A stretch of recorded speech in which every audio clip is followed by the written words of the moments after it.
For decades, the public image of Jeff Bezos was cemented in the 90s, a slight buttoned-up tech nerd standing next to warehouse shelves. By 2021, that image had vanished. The man who replaced him is a highly muscled, imposing billionaire, seen here alongside his fiancée, Lauren Sanchez. This physical shift aligned perfectly with a corporate one. In July of that year, Bezos stepped down as Amazon CEO, executing a meticulously planned transfer of power to become the company's executive chairman. Instead of clinging to the CEO title, he adopted the ambassador model of leadership. He handed over the daily operational grind to his successors, retaining high-level influence without the friction of actually running the company. Armed with virtually unlimited time and capital, Bezos immediately focused on his next major optimization project, his own biology. He overhauled his diet, trading his habitual breakfasts of processed Pillsbury biscuits for nutrient-dense proteins. He also rigidly protected an 8-hour sleep schedule, treating rest as a required mechanism for high-stakes decision-making. In the gym, he worked with celebrity trainer Wes Okerson, prioritizing heavy, functional compound lifting to rapidly build skeletal muscle mass.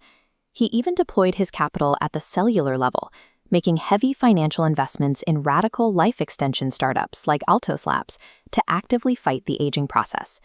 His physical upgrade was highly successful, but when Bezos tried to scale up his external lifestyle to match this newly optimized body, he immediately collided with the hard limits of the real world. That collision happened here, with Project Y721, better known as the Koru. It is a 417-foot, 3-masted sailing superyacht built as a floating monument to his post-Amazon life. This visualization shows the financial footprint of the vessel. The ledger starts with a baseline build cost of $500 million. On top of that, it requires a staggering $30 million every single year just to maintain it. While capital was unlimited, the clearance under the Koningshaven Bridge was not.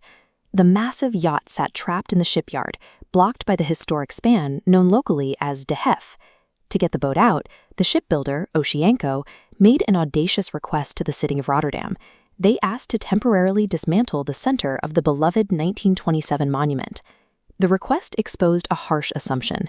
It signaled that a sufficiently wealthy individual could simply pay their way through civic infrastructure and local history if it stood in their path.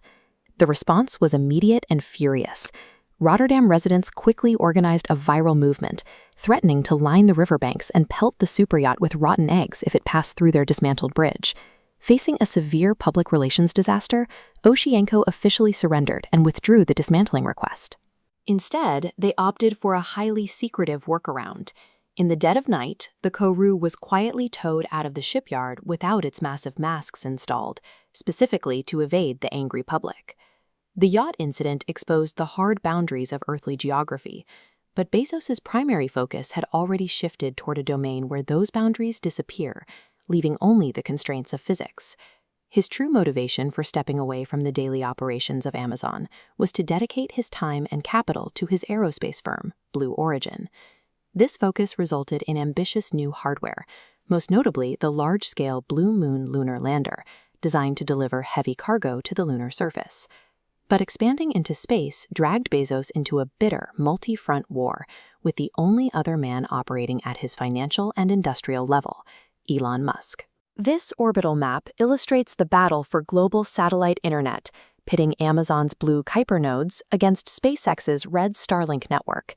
When updated to reflect current deployments, the Blue nodes are completely overwhelmed by a flood of Red Starlink hardware, demonstrating SpaceX's massive statistical dominance.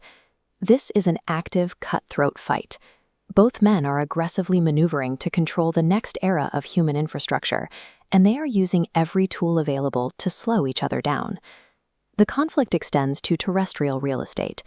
When NASA opened up leases for the historic Launch Complex 39A at Kennedy Space Center, both companies fought for it. Musk ultimately secured the exclusive rights.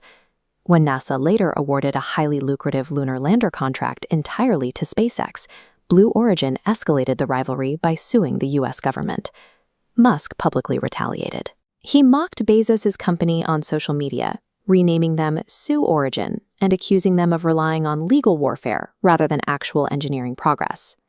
That engineering gap is highly visible to the world. While Blue Origin successfully executes suborbital flights like the one seen here, SpaceX continues to dominate the heavy, deep space launch market. Jeff Bezos has spent his career removing friction from global commerce. Now he's applying that same logic to the three most significant challenges he has left. First, human biology, the physics of orbit, and Elon Musk.